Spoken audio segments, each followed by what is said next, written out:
আমি আমাদের মধ্যে উপস্থিত সর্বভারতীয় সম্পাদিকা বিজয়া রাহাতকার দিদিকে তার মূল্যবান স্বাগত ভাষণ রাখার জন্য অনুরোধ করছি।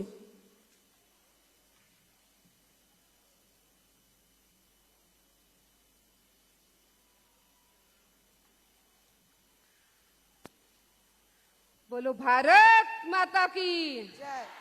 भारत माता की।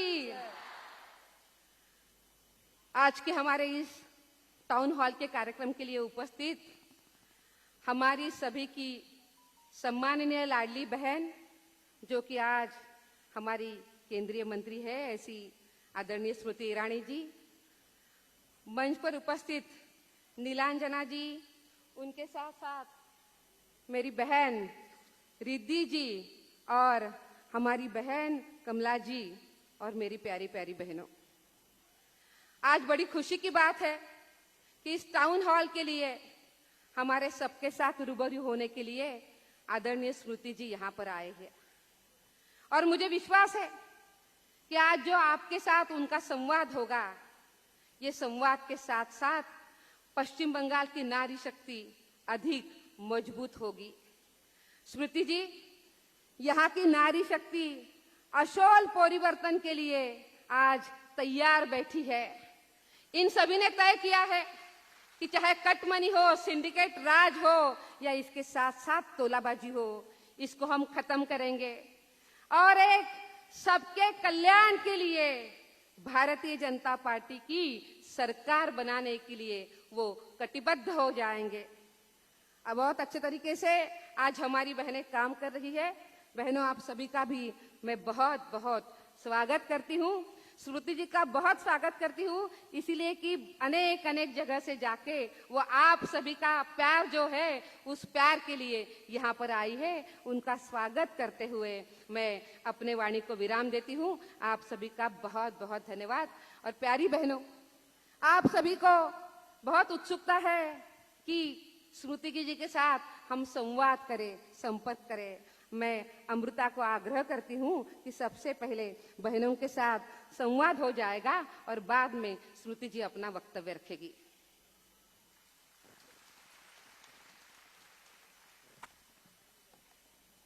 भारत माता की। আপনারা আপনাদের কার্ডে প্রশ্নগুলো লিখেছিলেন, তার মধ্যে 7টা প্রশ্ন লটারির মাধ্যমে সামনে এসছে এবং যে 7টা প্রশ্নের উত্তর আমরা সৌভাগ্যবতী, আমরা স্মৃতি দিদির মুখ থেকে উত্তর পাব। প্রথম প্রশ্ন করবেন মৌলি পাল। আমি মৌলি পালকে সেখানে উঠে দাঁড়ানোর জন্য অনুরোধ করছি, ভলেন্টিয়ারকে অনুগ্রহ করছি তার সামনে মাইক্রোফোন নিয়ে যেতে। এই ব্যবস্থায় যে ভলেন্টিয়াররা আছেন তারা তৈরি থাকবেন। মৌলি পাল।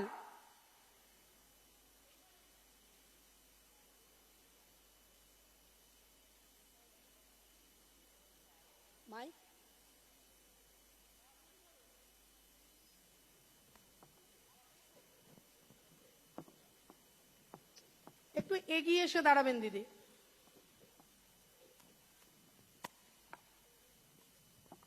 আমাদের সামনে মৌলি পাল তার প্রশ্ন রাখছেন স্মৃতি ইরানি দিদিকে।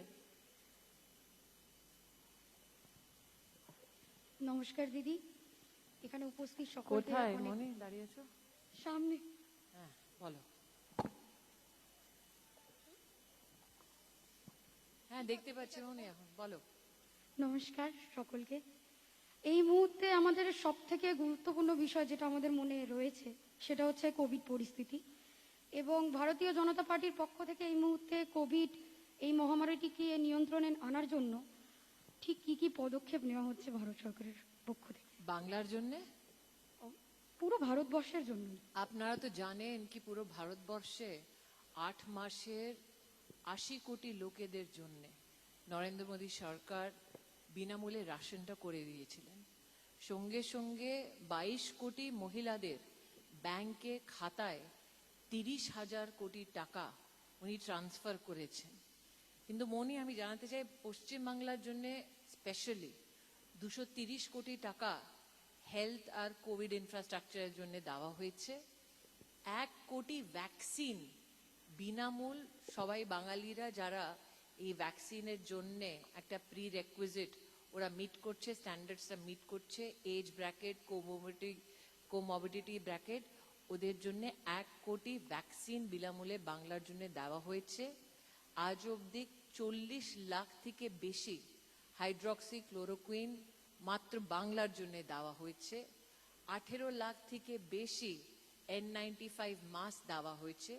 তবুও আজকে আমি যত মহিলারা এই টাউন হলে উপস্থিত হয়েছেন সবাই মাস্ক পরে আছে। আপনাদেরকে সবাইকে ধন্যবাদ জানাতে চাই কি আপনারা খুব রেসপন্সিবলি এখানে বসে আছেন।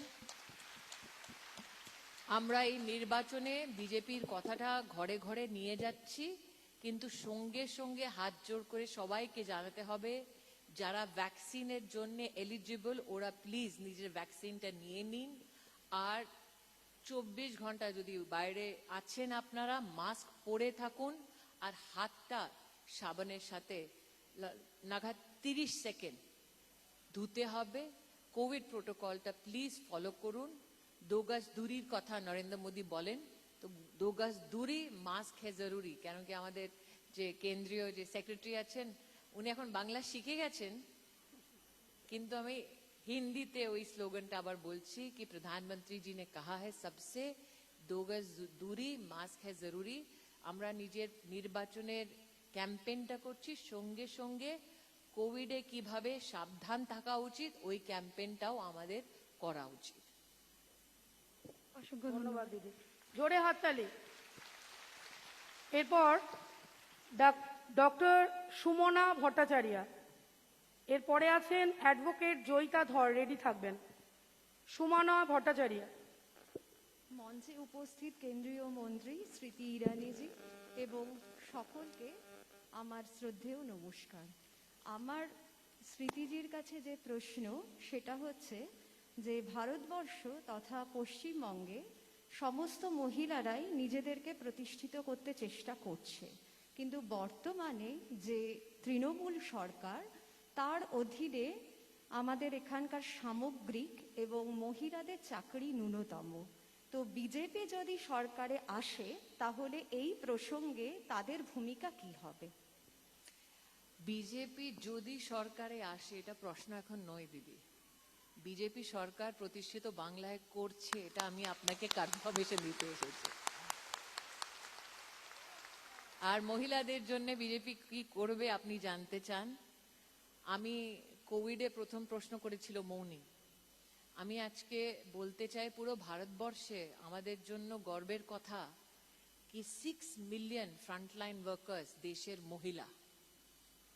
আর মহিলারা কি কি করতে পারে এত চ্যালেঞ্জিং টাইমসে, আমরা সংকল্পপত্র যে আমাদের এসেছে ওটার মধ্যে আমরা সংকল্প নিয়েছি প্রত্যেকটা গরিব বাড়ির মেয়ে স্কুল থেকে কলেজ অবধি বিনামূল্যে শিক্ষা পাবে। আমরা চাই গরিবের উন্নয়নের জন্য, গরিব মেয়ের উন্নয়নের জন্য ও শিক্ষা পায়। তাই অ্যাফোর্ডেবল এডুকেশনটার কাজ তো করবই, কিন্তু সংকল্প নিয়েছি আমরা সরকার প্রতিষ্ঠিত করার পরে মেয়েদের জন্য, গরিব পরিবারের জন্য কেজি থেকে পিজি অবধি, পোস্ট গ্রাজুয়েশন অবধি বিনামূল্যে গরিবের মেয়েকে শিক্ষা দিব। সঙ্গে সঙ্গে আমাদের মেয়েরা পুরো স্টেটে বিনামূল্যে বাসে উঠতে পারবে, মানে কমিউনিকেশন আর যাতায়াতের যে কথা হয় ওটা আমরা ওদেরকে ফ্রি পুরো বাংলায় বাসে উঠতে দিব। আর আমাদের এই কল্পনাটা যেটা আমরা সরকার প্রতিষ্ঠিত করার পরে ইমপ্লিমেন্ট করব, সরকারি চাকরিতে 33% আমরা মহিলাদের জন্য জায়গা সংরক্ষিত করতে যাচ্ছি। আমরা আজকে কলকাতায় কথা বলছি, কলকাতার জন্য 22,000 কোটি টাকা মাত্র আর মাত্র কলকাতা ডেভেলপমেন্ট ফান্ড আমরা করব। আর ওই ডেভেলপমেন্ট ফান্ডে পুরো কলকাতার জন্য যখন ইনফ্রাস্ট্রাকচারে আমরা কথা করব, পাইপলাইনে দিয়ে জল দেওয়া, খাবার পরিষ্কার, ইলেকট্রিসিটি দেওয়া হবে, এইটা সব জব অপরচুনিটিসটাও তৈরি করবে। বাংলার জন্য যে আমাদের সংকল্প, একটা আমরা সরকারি চাকরিতে মহিলাদের জন্য 33% চাকরিটা আমরা সংগঠিত করছি। সঙ্গে সঙ্গে পুরো বাংলার জন্য 4টা মেগা ফুড পার্ক আমরা প্রতিষ্ঠিত করব, 10টা ছোট ফুড পার্ক প্রতিষ্ঠিত করব, 2টো সি ফুড প্রসেসিং পার্ক প্রতিষ্ঠিত করতে পারবো আমরা। সঙ্গে সঙ্গে জুয়েলারি, লেদার, অটো, ফার্মা। আর আমাদের সংকল্পপত্র যদি আপনারা পড়ুন, ওটার মধ্যে ফার্মার যে পার্কের এস্টাবলিশমেন্টের কথা, ওটা আমরা নিউ টাউনের কথা করছি, কি ওখানে আমরা ফার্মা একটা পার্ক প্রতিষ্ঠিত করব। আপনি জানেন, আমরা শিক্ষার কথা বলছি, চাকরির কথা বলছি, কিন্তু বাংলার কত গরিব পরিবারে বিধবা বোনরা সংঘর্ষ করছে। তাই আমরা নির্ধারিত করেছি, বাংলায় সরকার প্রতিষ্ঠিত করার পরে আমরা বাংলার বিধবা যে মহিলা, ওই মহিলাকে প্রত্যেকটা মাস 3,000 টাকা আমরা পেনশন করে দিব। আর বাংলায় গরিব মানুষ কেন খাটে? নিজের বাড়ির মেয়েকে শিক্ষা দেওয়ার জন্যে, বিয়ে করার জন্যে। তাই আমরা নির্ধারিত করেছি সংকল্পপত্রে, কি যেই গরিব পরিবারে মেয়ে জন্ম নেবে, ওই পরিবার মেয়ের জন্মর পরে ইমিডিয়েটলি পরে 50,000 টাকার বন্ড পাবে। আর ওই গরিব পরিবারের মেয়ে ক্লাস 12 অবধি যদি নিজের শিক্ষাটা পূর্ণ করে, তখন ওই গরিব পরিবার মেয়ের 18 বছর হওয়ার পরে, ক্লাস 12 পাস করার পরে 2 লাখ টাকা নিজের ব্যাংকে খাতায় পাবে। আমরা ঘরের লক্ষ্যে একটা যোজনা করতে যাচ্ছি। ওই যোজনাতে মেয়ের বিয়ে দেওয়ার জন্যে গরিব পরিবার 18 বছর মেয়ের জন্যে 1 লাখ টাকা পাবে ব্যাংকের খাতায়। সঙ্গে সঙ্গে আমরা জানি আমাদের এই স্টেটে বহু মহিলারা সেলফ হেল্প গ্রুপে সংগঠিত হয়, কিন্তু ওরা সাপোর্ট এখন তৃণমূল থেকে পাচ্ছে না। তাই আমরা নির্ধারিত করেছি কি 3,000 কোটি টাকা থেকে 5,000 কোটি টাকার একটা ফান্ড করব। আর শুধু ওই ফান্ডটা যে মহিলাদের সেলফ হেল্প গ্রুপ আছে, ওটাকে মনিটারি সাপোর্ট দেওয়ার জন্য আমরা ওটাকে প্রতিষ্ঠিত করছি। তাই আমি বারবার গ্রামে গ্রামে যখন যাচ্ছি ক্যাম্পেনে বলছি কি এইবার বাংলার মহিলারা নির্ধারিত করে নিয়েছে কি বাংলার দরকার বিজেপির সরকার। ধন্যবাদ দিদি। পরের প্রশ্ন অ্যাডভোকেট জয়িতা ধর চক্রবর্তী, তার পরের জন ডক্টর অঞ্জুলা বিনাকিয়া। নমস্কার দিদি, সকলকে নমস্কার। আমার প্রশ্ন হলো, আমরা যে কলকাতায় বা যে রাজ্যে জন্মেছিলাম তখন তো এরকম ছিল না, তখন যথেষ্ট সুখকর রাজ্য ছিল। কিন্তু বর্তমানে আমরা জানি কামদুনি থেকে পার্ক স্ট্রিট অব্দি কি অবস্থা, মহিলারা আজ কি রকম ভাবে অসুরক্ষিত এই রাজ্যে, একরকম জঙ্গল রাজ চলছে। তো আমার প্রশ্ন হলো, বিজেপি ক্ষমতায় আসার পর আমাদের মহিলার সুরক্ষার জন্য কি পদক্ষেপ নেবে? মহিলার সুরক্ষা দেওয়ার বিজেপির ক্ষমতা, মমতার নয়, এটা আপনারাও জানেন। আর জয়তা, আপনি তো অ্যাডভোকেট, হ্যাঁ। আপনাকে জানাতে চাই, আমি নিজে আমার যে মিনিস্ট্রিটা আছে ওটার মধ্যে আমরা নির্ভয়া ফান্ডে পশ্চিমবাংলার জন্যে ফাস্ট ট্র্যাক কোর্টে টাকাটা দিতে চাইছিলাম, কিন্তু বাংলার তৃণমূল সরকার ফাস্ট ট্র্যাক কোর্ট স্থাপিত করার জন্য ওই টাকাটা নিতে মানা করে দিয়েছে। বলেছে আমরা ফাস্ট ট্র্যাক কোর্ট স্থাপিত করব না। সঙ্গে সঙ্গে আমরা হাত জোট করে তৃণমূল সরকারকে বলেছিলাম কি বাংলার প্রত্যেক জেলায় আমরা চাই একটা ওয়ান স্টপ ক্রাইসিস সেন্টার বানাবে। ওই সেন্টারে মহিলাটা যদি কোনো ক্রাইমের ভিকটিম হয়, তো ওই মহিলাটা উকিলের হেল্প পেতে পারে, ডাক্তারের হেল্প পেতে পারে, পুলিশের হেল্প পেতে পারে। ওই পুরো সেন্টারটা স্থাপিত করার জন্য আমরা টাকাটা দিচ্ছিলাম, কিন্তু মমতাদি মানা করে দিয়েছেন। এটাও আপনাকে জানাতে চাই, আমরা মমতাদিকে হাত জোড় করে বলেছিলাম বাংলায় গরিব মহিলা যে গর্ভবতী আছে, যে মহিলার ছোট বাচ্চা আছে, ওই বাচ্চা আর ওর মহিলার জন্য আমরা নিউট্রিশন প্রোগ্রাম করতে চাই। পুরো দেশে পোষণ অভিযান হচ্ছে জয়দা। আর প্রত্যেকটা আঙ্গনবাড়িতে মোদী সরকার একটা মোবাইল সেট দিয়েছে, ওয়েইং স্কেল দিয়েছে, হাইটের মেজার করার ইনস্ট্রুমেন্ট দিয়েছে, কি আমরা ম্যাল নিউট্রিশনের যে আমাদের চ্যালেঞ্জ ওই চ্যালেঞ্জটা একটা সলিউশনে পরিবর্তিত করতে পারি। কিন্তু মমতাজি ওই টাকাটা নেওয়ার জন্যও মানা করেছে, বলেছেন এই স্কিমটা বাংলায় হবে না। মানে আমরা যখন ক্ষমতা বাড়াতে চাই কি ল অ্যান্ড অর্ডার ভালো হোক, মমতাজি ওটার জন্য মানা করে দিয়েছে। তাই এখন আমরা সংকল্প করেছি বিজেপি সরকার প্রতিষ্ঠিত করার পরে প্রত্যেক জেলায় ওয়ান স্টপ ক্রাইসিস সেন্টার হবে। আমরা ফাস্ট ট্র্যাক কোর্ট বাংলার জন্য তাড়াতাড়ি বানাবো। প্রত্যেক পুলিশ স্টেশনে মহিলাদের হেল্প ডেস্ক হবে। এখনো আমরা টাকা দিতে চাই, কিন্তু মমতাদি মানা করেছে। ভাবতে পারেন কি একটা মহিলার জন্য পুলিশ স্টেশনে হেল্প ডেস্ক করার জন্য আমরাও সুযোগ দিতে চাই, হেল্প করতে চাই, কিন্তু মমতাদি চান না কি ওই হেল্পটা বাংলার প্রত্যেক মহিলার অবধি পৌঁছায়। তাই এখন আমরা নির্ধারিত করেছি কি আমরা সরকার বানাবো আর এই সব সুবিধাটা আমরা দিব বাংলাকে। অসংখ্য ধন্যবাদ দিদি। ধন্যবাদ দিদি। এরপর ডক্টর অঞ্জুলা বিনাকিয়া, এরপরে শ্রীমতী নন্দিনী সিনহা। দিদিরা যারা প্রশ্ন করছেন তারা নিজের এক লাইনে অন্তত ব্যক্তিগত পরিচয়টাও দেবেন।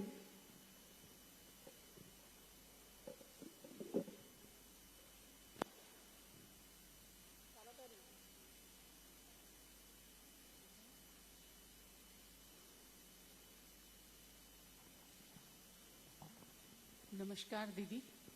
मैं सोची कि आपको हिंदी में बोलूंगी, लेकिन आपकी बंगला सुनकर मैं दंग रह गई। 1970 में जब 70s के आसपास देखा था कि सेंटर से बहुत मिसेस श्रीमती इंदिरा गांधी आती थी। उसके बाद से बांग्लादेश इंडिपेंडेंस वॉर के बाद बंगाल हमेशा जैसे टूट के अलग हो गया पूरे देश से। मे बी पॉलिटिकल रीजन रहा होगा। बहुत कम देखा है कि इतना सेंटर से कोई बार बार आकर पीएम या दूसरे पदों के मिनिस्टर्स बंगाल आ रहे हैं और बंगाल की प्रॉब्लम्स को समझने की कोशिश कर रहे हैं। बंगाल के इंफ्रास्ट्रक्चर के विषय में बोलूं, यदि कर्नाटका में 7-8 करोड़ पॉपुलेशन है तो 150 से ऊपर मेडिकल कॉलेज है, लेकिन उस तुलना में बंगाल में हेल्थ इंफ्रास्ट्रक्चर बहुत ज़्यादा खराब है। परिफरी में काम करते वक्त मैंने देखा है कि गाँवों में और विलेजेस में इंफ्रास्ट्रक्चर बहुत ही ज़्यादा खराब है। बॉर्डर तक जाने के रास्ते भी नहीं है।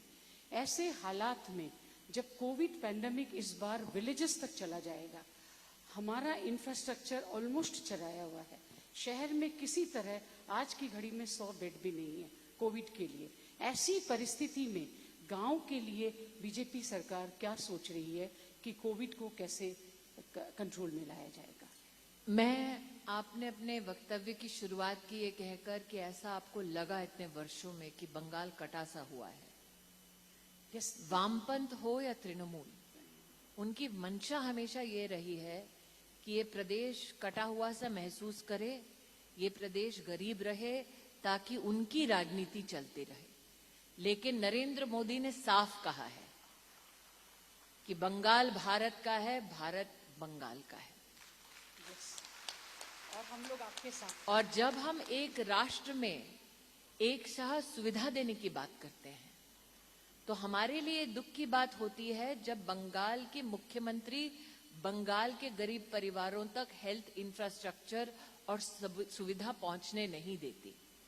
नरेंद्र भाई मोदी ने देश भर की गरीब परिवारों के लिए आयुष्मान भारत योजना की शुरुआत की।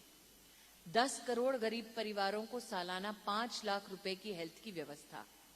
और हम ये भ्रम न पालें कि ये व्यवस्था उन राज्यों तक सीमित है।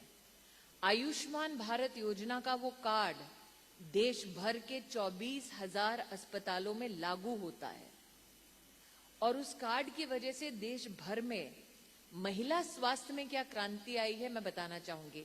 आज इस सभागार में कई डॉक्टर्स बैठे हैं। आप सब जानते हैं कि गायनेकोलॉजिकल अगर महिला को चुनौती होती है, ब्रेस्ट कैंसर, सर्विकल कैंसर, तो वो इस प्रकार का कहीं भी उपचार अपने लिए नहीं करती, क्योंकि एक महंगा होता है और दूसरा इस विषय पर वो बात ज्यादा करती नहीं है। आपको जानकर हैरानी होगी कि आयुष्मान भारत योजना के आने के बाद गत 1.5 सालों में देश में ग्रामीण और गरीब अंचल में 3 करोड़ महिलाओं ने अपने आप को इस कैंसर के लिए मुफ्त में स्क्रीन करवाया, मात्र मोदी सरकार की इस एक योजना की वजह से। नरेंद्र मोदी सरकार की इस योजना को बंगाल तक पहुंचाने के लिए ममता जी ने मना कर दिया, लेकिन हमने संकल्प लिया है कि सरकार स्थापित करने के बाद ही 2 मई के बाद तुरंत आयुष्मान भारत योजना बंगाल के हर गरीब परिवार तक पहुंचेगी। आपने सही कहा, हेल्थ इंफ्रास्ट्रक्चर इतनी चरमराई हुई है कि आज बंगाल का हेल्थ इंफ्रास्ट्रक्चर पूरी तरह से ध्वस्त हो रहा है। और इसका सबसे बड़ा प्रमाण ये कि मुख्यमंत्री को स्वयं 3 घंटे रोड से जाना पड़ता है, कलकत्ता आना पड़ता है, एक अस्पताल से दूसरे अस्पताल एक MRI मशीन की खोज में स्वयं जाना पड़ता है। इससे बड़ा कोई प्रमाण नहीं हो सकता उनकी अपनी फेलियर का। मुख्यमंत्री की अपनी पार्टी के लोग उपचार के लिए बेंगलोर जाते हैं, दिल्ली जाते हैं। इसलिए भारतीय जनता पार्टी का ये संकल्प है, वर्षों से दिल्ली में एम्स में भागने वाली बंगाल की गरीब जनता के लिए एम्स 1 नहीं 3 हम बंगाल में खोलेंगे। जंगल महल, সুন্দরবন আর উত্তরবঙ্গে আমরা এইমস প্রস্তাবিত করব। কিন্তু প্রশ্ন এটা, 30 বছর বামপন্থ ছিল, 10 বছর মমতাদি ছিলেন, ওরা কেন্দ্রে কংগ্রেসের সঙ্গে জোট করে সরকার বানিয়েছে, কিন্তু বাংলার জন্য একটি এইমস বানাতে পারলো না। তাই আমরা বলেছি কি আমরা বানাবো 2 মে পরে, সঙ্গে সঙ্গে 10,000 কোটি টাকা নিয়ে বিশেষ হেলথ ইনফ্রাস্ট্রাকচারের জন্য আমরা একটা ফান্ড বানাবো। আর আপনি মেডিকেল সিটসের কথা বলেছিলেন, আমরা 2025 অবধি প্রত্যেকটা কলেজ মেডিকেল আর নার্সিং সিটটা ডবল করব, এটা আমরা লিখে দিয়েছি আমাদের সংকল্পপত্রে। নমস্কার। ধন্যবাদ অঞ্জুলা দিকে। পরের প্রশ্ন নন্দিনী সিনহা, তারপরে দেবযানী ভট্টাচার্য।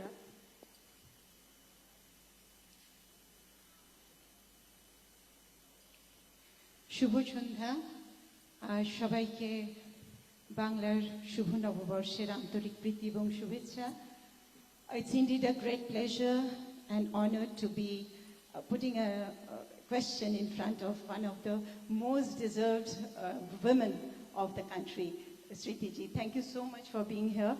যদি আমি বাংলাতে আপনার কথা শুনে I was so very impressed যে আমরা যারা বাঙালি তারা কত ইংলিশে বলি বা হিন্দিতে বলি, but the way you have spoken, give a big round of applause to Sriti ji for making us proud যে আজকে আমরা বাংলার মেয়ে হয়ে আমরা সত্যি কথা আমার মনে হয় it's indeed a pleasure. আমি আই এম আ এডুকেটর, আমি নিজে একজন কত্থক শিল্পী, আর আমি আইসিসিআর এবং বিভিন্ন জায়গা থেকে কালচারাল অ্যাম্বাসেডর হিসেবে বহু জায়গায় গেছি। Sriti ji, this is the time, it's a very, very difficult time for all the cultural workers. আপনার যদি জীবনী দেখি, you are one of the most successful actor. আপনি নিজে একজন বিখ্যাত অ্যাক্টর, সেখান থেকে পলিটিক্স এবং গ্রাসরুট পলিটিক্স, অ্যান্ড এটা একদিনে 5 দিনের জন্য না, আপনি ডেডিকেটেড। আমরা দেখেছি, আমাদের অভিজ্ঞতা বলে যে কোনো পার্টিতে জয়েন করি আমাদের নিজেদের স্বার্থের জন্য, ইটস নট দ্যাট। আপনি with your commitment, with your dedication, with your conviction, লড়ে গেছেন right from the grassroots level. আজকে আপনাকে আমরা দেখতে পাচ্ছি as a union minister. অনেক প্রশ্ন আছে আমাদের যারা educated gentries of the Bengal, and আমি মনে করে আমি গর্বিত যে বাংলায় আমি জন্মেছি, because this is a land of spiritualism. This is a land of Vivekananda. This is the land of Rishi Aurobindo. This is the land of Mother Teresa. সবাই আছে, কিন্তু হ্যাঁ সময় সংকুলতা, প্রশ্নটা যদি করেন। আমার প্রশ্নের মধ্যে আসছে যে স্মৃতিজি, দিস এই long period of your time, এই যে এত বছরের যে অভিজ্ঞতা, সেটা আমাদের মতন মহিলাদের জন্য আপনি কি বার্তা দেবেন? যে এই যে পিরিয়ড যে স্ট্রাগল করেছেন রাইট ফ্রম আপনার জীবনের যে বিভিন্ন জায়গায় থেকে, পারফর্মিং আর্টসে ছিলেন, পলিটিক্সে এসছেন, এখন ইউনিয়ন মিনিস্টার, এই যে অভিজ্ঞতা, এই যে চলার পথ, সেটা আমাদের মতন মহিলারা যারা আছেন বা করতে চান তাদের জন্য আপনার কি বার্তা? Struggle is a way of every woman's life. আমার স্ট্রাগল আপনার স্ট্রাগলের মধ্যে কোনো তফাৎ নেই, শুধু একটা যদি ডিফারেন্স, আমার স্ট্রাগলটা ক্যামেরার সামনে দেখা যায়, আপনারা দেখা যান না, আর কিচ্ছু নেই। আর যখন আপনি বাংলাভাষী হয়ে খুবই গর্বিত হচ্ছেন, আমিও আপনাকে জানাতে চাই কি আমার মা বাঙালি। আর যখন আমেঠি লোকসভাতে আমার কংগ্রেস প্রেসিডেন্ট হেরে গেছিলেন, তোমার মা বলল বাঙালি মার মেয়েই করতে পারবে। তো বাঙালি মহিলারা লড়াকু, বাঙালি মহিলারা খুব সংবেদনশীল, যেটা বলে না, সিম্প্যাথেটিক্যাল, কিন্তু সংঘর্ষ করতে পারে। আর এটা আমাদের জীবনের সংঘর্ষ এখন শেষ হবে 2 মাস পরে। আমরা বাংলায় বিজেপি সরকার প্রতিষ্ঠিত করার পরে আমাদের সংকল্প মাত্র এক, আমরা খুব খেটেছি, আমাদের কর্মীরা খুব মারা গেছে, মহিলা কর্মীদের খুব হিউমিলিয়েশন হয়েছে। আমরা সংকল্প নিয়েছি কি আর বাংলার মহিলা অত্যাচার আর সহন করবে না। তাই জন্য এই সংকল্প নিয়ে আমরা বাড়ির থেকে আমাদের বেরিয়েছি কি এইবার আমরা বাংলায় পদ্ম ফুল ফুটিয়ে বিজেপির সরকারটা করব। কিন্তু মিডল ক্লাস যে জেন্ট্রি সাংঘাতিকভাবে একটা জায়গায় আছে, সেটা আমরা পরে প্রশ্ন, কেন অনেক প্রশ্ন করা যাবে না, because you are maybe in some other occasions. আর একটা যেটা প্রশ্ন সেটা হচ্ছে কালচারাল ওয়ার্কার্স। কোনো গভর্নমেন্ট কিন্তু যারা, যখন আমরা বাইরে যাচ্ছি, যখন আমরা দেশের জন্য আমরা করছি, তখন কিন্তু culture, it's a friendship through culture, culture plays a very important role. দিদি তো সেটা পরে নিয়ে আরো অনেকগুলো প্রশ্ন, কালচার আপনি যে প্রশ্নটা করেছেন, সংক্ষিপ্ত বলছি, আমরা সংকল্পপত্রে দিয়েছি 11,000 কোটি টাকা নিয়ে আমরা সোনার বাংলা ফান্ড করব। গুরুদেবের নামে প্রত্যেকটা স্টেটে সেন্টার অফ কালচারাল এক্সেলেন্স আমরা স্থাপিত করব। ঠাকুর পঞ্চানন বর্মার নাম থেকে আমরা একটা 250 কোটির সার্কিটটা তৈরি করব। চৈতন্য মহাপ্রভুর নামে আমরা স্পিরিচুয়াল একটা ইনস্টিটিউট স্থাপিত করব। আর সঙ্গে সঙ্গে কলকাতা ইউনেস্কোর হেরিটেজ ট্যাগ পায়, তার জন্য 500 কোটি টাকাটাও আমরা নির্ধারিত করব আমাদের সরকার প্রতিষ্ঠিত করার পরে। Thank you so much. ধন্যবাদ দিদিকে। এর পরের প্রশ্ন দেবযানী ভট্টাচার্য, তারপরে প্রিয়াঙ্কা গুহ।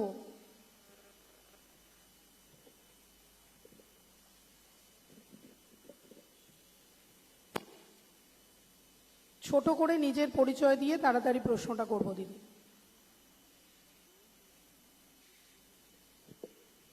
মাননীয় স্মৃতিদিকে নমস্কার। আমি ইঞ্জিনিয়ার এবং এন্টারপ্রেনর বাই প্রফেশন, আর বাই প্যাশন আমি পলিটিক্যাল অ্যানালিস্ট, কলামনিস্ট।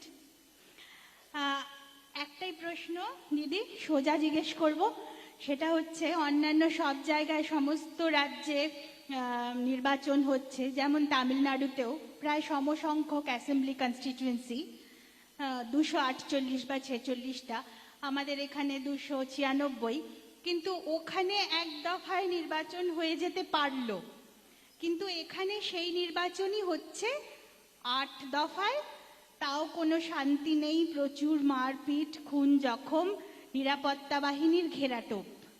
এইটা কেন? এবং দ্বিতীয় প্রশ্ন হলো, এই যে পলিটিক্যাল ভায়োলেন্সের যে কালচার গত ধরুন প্রায় 60 বছর ধরে চলছে, তাতে আমাদের গ্রাউন্ড পলিটিক্যাল ওয়ার্কাররা কিন্তু এই ভাবধারায় অ্যাকচুয়ালি সম্পৃক্ত হয়ে গেছে, দে আর স্যাচুরেটেড উইথ ভায়োলেন্স। এদেরকে নিয়েই যখন বিজেপি কাজ করবে, তখন এদের মানসিকতার পরিবর্তন কি করে হবে এবং ভায়োলেন্স কি করে থামবে, শুধু বাইরে নয় ভিতরেও, অন্তরে বাহিরে হিংসা থেকে আমরা মুক্তি পাবো কি করে, বিজেপি স্ট্র্যাটেজিক্যালি কি ভাবছে? থ্যাংক ইউ দিদি। তুমি তো অ্যানালিস্ট। হ্যাঁ, বাংলায় 30 বছর বামপন্থের ভায়োলেন্স, 10 বছর তৃণমূলের ভায়োলেন্স, ভায়োলেন্সকে কিভাবে একটা পলিটিক্যাল ইনস্ট্রুমেন্ট বানিয়েছে। আর আমরা তো মহিলারা বসে আছি, ওই ভায়োলেন্সে রেপকেও একটা পলিটিক্যাল ইনস্ট্রুমেন্ট বানিয়ে দিয়েছে তৃণমূল কংগ্রেস। পঞ্চায়েতের নির্বাচনে কি অবস্থাটা হয়েছিল, বিজেপি যেই মহিলা কর্মীরা উঠছিল তাদেরকে ধরে ধরে মেরে মেরে একাকার করে দিয়েছে, নাহিলে বিজেপির কর্মীর বাড়ির মেয়ে ধর্ষিত হয়েছে, নাহিলে এই ইলেকশনে তৃণমূলের নেতারা কি বলছে প্রেস কনফারেন্সে, হ্যাঁ আমরা খেলা করব। খেলার মানে কি? আমরা ভায়োলেন্স করব। আমি জীবনে ভাবতে পারলাম না কি বাংলার চিফ মিনিস্টার ডাইরেক্ট নিজের একটা সভায় অর্ডার দিবেন কি আমরা প্যারামিলিটারি ফোর্সেসকে ঘিরে রাখি। বাংলার চিফ মিনিস্টার একটি নিজের কর্মীকে বলছে নাও ডেড বডি নিয়ে আমরা মিছিল করি।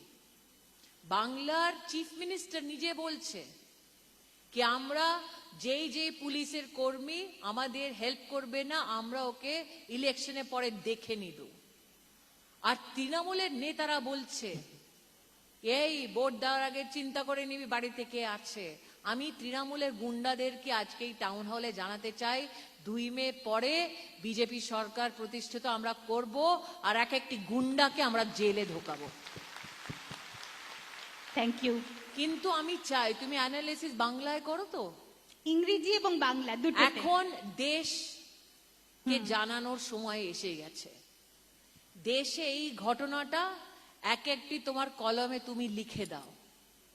এইভাবে বাংলার আমরা অবস্থাটা দেখেছি, যেখানে একটা চিফ মিনিস্টার তৃণমূলের নেত্রী পলিটিক্যাল ইনস্ট্রুমেন্ট ক্রাইমকে বানিয়েছে, পলিটিক্যাল ইনস্ট্রুমেন্ট রেপকে বানিয়েছে। আর তুমি যে জিজ্ঞেস করছো না এত কেন চরণে এখানে ইলেকশন হয়েছে, ওটার কারণ মাত্র আর মাত্র তৃণমূলের পলিটিক্যাল ভায়োলেন্স। আমাদের কর্মীদেরকে মেরে মাথায় ঝুলিয়ে দিয়েছে, 130 কর্মী থেকে বেশি আমাদের মারা গেছে। কিন্তু আমরা তবুও ডেমোক্রেটিক পাথে চলে সংঘর্ষ করে ভোট চাইছি পরিবর্তন করার জন্য। আসল পরিবর্তন এখন হবে যখন এক একটি তৃণমূলের গুন্ডা জেলে ঢুকবে। ভীষণ দরকার। ধন্যবাদ দিদিকে। আমাদের অন্তিম প্রশ্ন প্রিয়াঙ্কা গুহ দিদি। প্রিয়াঙ্কা গুহদিকে তার প্রশ্ন করার জন্য অনুরোধ করছি। নমস্কার দিদি, আমার একটা প্রশ্ন আছে। আপনি তো নির্বাচনের কারণে এই রাজ্যের বিভিন্ন জায়গায় ঘুরেছেন, তো বর্তমান এই নির্বাচন পরিস্থিতি কি আছে যদি একটু আমাদের বলেন। আমি যখন হাওড়া একটা ইলেকশনের সভায় এসেছিলাম তখন বলেছিলাম হরে কৃষ্ণ হরে কৃষ্ণ হরে কৃষ্ণ হরে হরে। বিজেপি এখন কোথায়? বিজেপি ঘরে ঘরে বিজেপি ঘরে ঘরে। আর তুমি যে জিজ্ঞেস করছো কি আমি যখন ফিরছি কি দেখছি, ক্যাম্পেইনে প্রত্যেকটা ঘর থেকে মহিলারা বেরিয়ে নমস্কার করে বলছে এই দিদি জয় শ্রীরাম। অবস্থাটা হয়েছে কি কি যে মমতাজি বলছিলেন জয় শ্রীরাম কেউ বলবে না, এখন নন্দীগ্রামে গিয়ে চণ্ডী পাঠ করেছে। এই অবস্থা হয়েছে। যেই বাংলায় মমতাদি দুর্গাপুজোয় মায়ের মূর্তি বিসর্জন হতে দিল না, এখন কালীবাড়ি ফিরছেন। তাই তুমি যে জিজ্ঞেস করছো না, গ্রামে গ্রামে একটাই আওয়াজ এখন উঠেছে, তৃণমূল যাচ্ছে বিজেপি। এই দিদি ভাই শুনতে পাচ্ছি না, তৃণমূল যাচ্ছে বিজেপি বিজেপি বিজেপি। ধন্যবাদ দিদিকে। আমাদের অনুষ্ঠান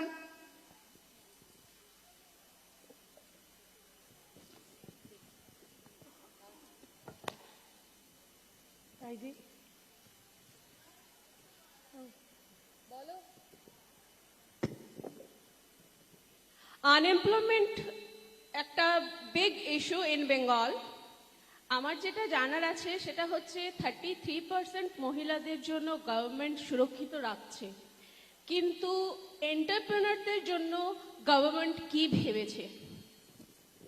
এন্টারপ্রাইজের জন্য 3-4টে কথা বলে দিচ্ছি, আপনি লিখে নিন, আপনার প্রচারে ওটা হেল্প হবে। 25 লাখ অবধি লোন দিয়ে 10,000 স্টার্টআপস করার আমাদের কথা। প্রত্যেকটা ব্লকে একবার শুনে নিন, প্রত্যেকটা ব্লকে নেতাজির নামে যুবার জন্য ট্রেনিং সেন্টার করে পুরো বাংলায় 20 লাখ স্কিল্ড ম্যান পাওয়ার তৈরি করার আমাদের সংকল্প। আপনি জানেন এমএসএমইর জন্য ইলেকট্রিসিটির মূল খুব বড় একটা ব্যাপার। তাই ইলেকট্রিসিটি মূলের আমরা নির্ধারিত করেছি বাংলায় সরকার প্রতিষ্ঠিত করার পরে প্রত্যেকটা এমএসএমই পার ইউনিট 2 টাকায় ইলেকট্রিসিটি পাবে 5 বছরের জন্যে। আমি একটা আমার আনসারে বলেছিলাম 4টে মেগা ফুড পার্ক, 10টা ছোট ফুড পার্ক, 2টো sea food processing park, pharma park, auto park, jewellery park আর লেদার পার্কের সঙ্গে সঙ্গে বস্ত্রশিল্প আর হ্যান্ডিক্রাফটের পার্কটাও আমরা তৈরি করব। আর যদি আপনি এন্টারপ্রাইজের জন্য জানতে চান, আমি বলেছিলাম কি আমরা কলকাতায় ডেভেলপমেন্ট ফান্ড করব 22,000 কোটি টাকা, সঙ্গে সঙ্গে কলকাতাকে ফাইন্যান্সিয়াল সার্ভিসেসের হাব বানানোর জন্য আমরা সংকল্পপত্রে আমাদের কথাটা লিখে দিয়েছি। আপনি ওই পত্রটা নিয়ে বাড়ি বাড়ি গিয়ে আর স্পেশালি যে আমাদের এন্টারপ্রাইজিং এন্টারপ্রেনার্সরা আছে ওদের মাঝখানে গিয়ে এই কথাটা আপনি দিন। আমি এটাই আপনাকে নিবেদন জানাচ্ছি। ম্যাম আমি নিজে একজন ধন্যবাদ দিদি, ধন্যবাদ। আমাদের আর যদি আমাদের আপনি জুটের ক্ষেত্রে কাজ করছেন, যদি জুটের ক্ষেত্রে কাজ করছেন 1500 কোটি টাকা মাত্র আর মাত্র জুট ইন্ডাস্ট্রি রিভাইভালের কথাটাও আমরা সংকল্পপত্রে লিখে দিয়েছি। না, ধন্যবাদ, ম্যাম, আমার জানা ধন্যবাদ ছিল, দিদি। এক মিনিট, আমার জানা ছিল যারা এন্টারপ্রেনার অলরেডি আছে তারা কি এমএসএমই সুবিধা পাবে? হ্যাঁ। ও থ্যাংক ইউ ম্যাম। ধন্যবাদ দিদিরা। সময় আমাদের শেষ প্রায়। আমাদের দিদি স্মৃতি ইরানিদিকে এইভাবে আমরা পেয়েছি এবং নিজেদের মনের প্রশ্ন তার সামনে রাখতে পেরেছি, তার জন্য মহিলা মোর্চার পক্ষ থেকে বাংলার দিদি প্রত্যেকটা দাঁড়িয়ে নারী আছেন, প্রশ্ন করবেন। হ্যাঁ দিদি বলুন। মাইকটা বন্ধ হয়েছে। দাঁড়াও দাঁড়াও দাঁড়াও।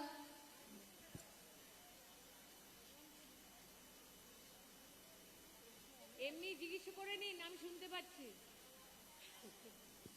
আপনি করুন, বলুন, প্রশ্ন আমি করুন। শুনতে পাচ্ছি।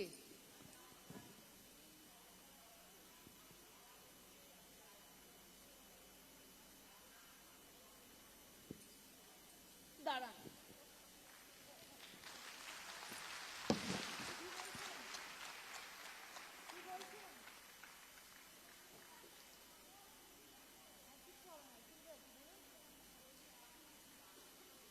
বাকিরা মাস্ক পরে বসে যান।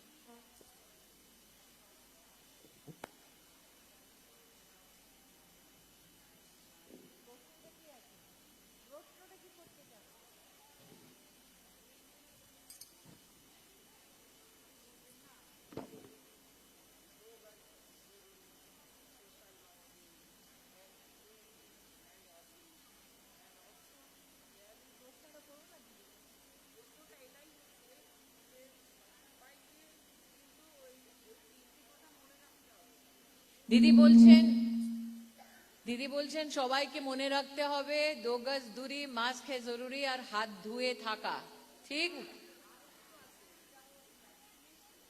আর ভ্যাকসিনেশনের কথাটাও রিপিট করছেন। হ্যাঁ বলুন। সবাই আমরা জায়গায় বসবো, সবাই জায়গায় বসবো।